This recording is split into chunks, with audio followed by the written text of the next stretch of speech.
Les forces intermoléculaires sont des interactions qui s'établissent entre les entités qui constituent les corps et expliquent les propriétés macroscopiques de la matière. La matière à notre échelle est constituée par un nombre énorme de particules. C'est la cohésion entre ces particules, celle qui détermine son état physique. Les forces intermoléculaires sont des attractions électriques qui assurent la cohésion des particules dans les solides et les liquides. Elles sont plus faibles que les liaisons chimiques car l'énergie nécessaire pour les vaincre est moindre. Ces forces déterminent les propriétés physiques des substances, telles que leur solubilité dans les différents solvants.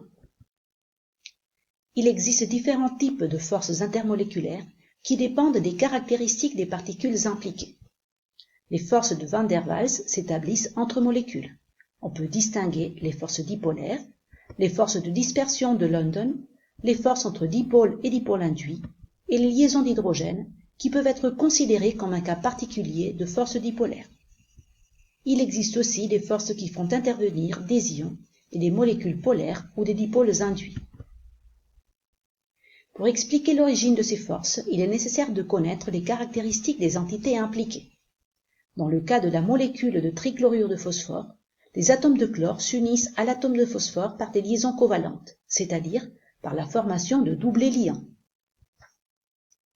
Dans le schéma de Lewis de cette molécule, on a représenté dans ce cas les doublés liants par des tirets noirs et les doublés non liants par des tirets marrons.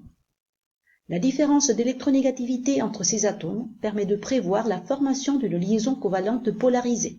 Le partage d'électrons est donc inéquitable et les électrons de la liaison sont plus fortement attirés par les atomes de chlore, plus électronégatifs. La géométrie de cette molécule, dans laquelle l'atome central est associé à 3 doublés liants et un doublé non liant, correspond à une géométrie pyramidale. De cette façon, l'écart entre les doublés est maximal, ce qui assure la répulsion minimale entre eux.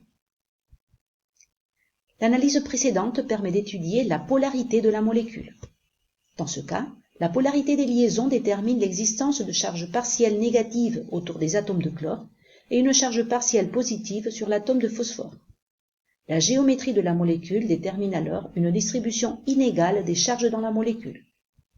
Le chlorure de phosphore est alors un dipôle permanent, car il existe dans la molécule des zones de forte densité électronique et de faible densité électronique.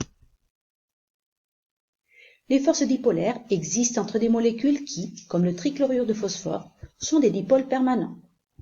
L'existence de pôles impose l'orientation des molécules voisines, ce qui favorise l'attraction entre les pôles de signes opposés. De manière générale, ce sont des forces qui assurent la cohésion entre molécules polaires qui s'orientent selon leur polarité. Dans le cas des molécules apolaires, la probabilité de présence des électrons est homogène. Comment peut-on donc expliquer que des substances formées par ce type de molécules existent à l'état solide ou liquide? Le mouvement permanent des électrons détermine, de façon transitoire, la polarisation de la molécule, ce qui fait apparaître des charges partielles. Les électrons d'une molécule voisine sont ainsi repoussés, ce qui entraîne une déformation de son nuage électronique. Elle devient alors un dipôle induit, ce qui fait apparaître entre elles une force attractive. Les forces de London existent du fait que la densité électronique des molécules est probabiliste. Il y a une forte chance à tout moment pour que celle-ci ne soit pas équitablement répartie à travers la molécule, ce qui crée un léger moment dipolaire. Les dipôles temporels ainsi créés interagissent de façon attractive. La molécule se polarise plus facilement lorsqu'elle comporte plus d'électrons, ce qui rend ces forces plus intenses. Les moments dipolaires varient très rapidement au cours du temps et par conséquent les forces de dispersion sont en moyenne plus faibles que les forces dipolaires. Elles ont cependant des effets très importants. Le nuage électronique des molécules polaires pouvant aussi subir des distorsions, les forces de London s'ajoutent dans le cas des dipôles permanents aux forces dipolaires.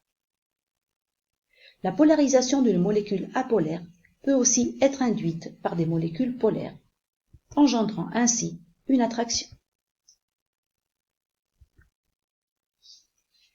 Les liaisons d'hydrogène impliquent aussi la participation de molécules polaires, mais ont des caractéristiques particulières qui permettent de les distinguer. Leur intensité dépasse largement celle des autres forces intermoléculaires et elles sont très directionnelles. Lorsqu'une molécule comporte un atome d'hydrogène lié à un atome petit et très électronégatif, la liaison entre eux est fortement polarisée, ce qui peut engendrer une attraction avec un atome électronégatif porteur de doublés non liants d'une autre molécule. Dans le cas de l'eau, la présence de 2 doublés non liants sur l'atome d'oxygène permet à chaque molécule de former des liaisons hydrogène avec 4 molécules voisines. Les liaisons d'hydrogène sont responsables de la stabilité de la structure secondaire des protéines lorsqu'ils s'établissent entre des régions différentes d'une même molécule. Les ions peuvent interagir avec des molécules polaires grâce à leur charge électrique. Les molécules s'orientent en fonction de la charge de l'ion.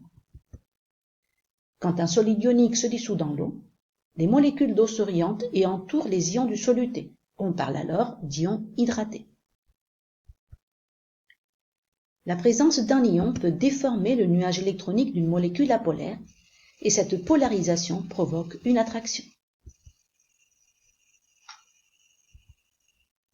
Dans ce schéma récapitulatif des forces intermoléculaires étudiées, les molécules entourées d'une ligne pointillée représentent des dipôles instantanés ou des dipôles induits.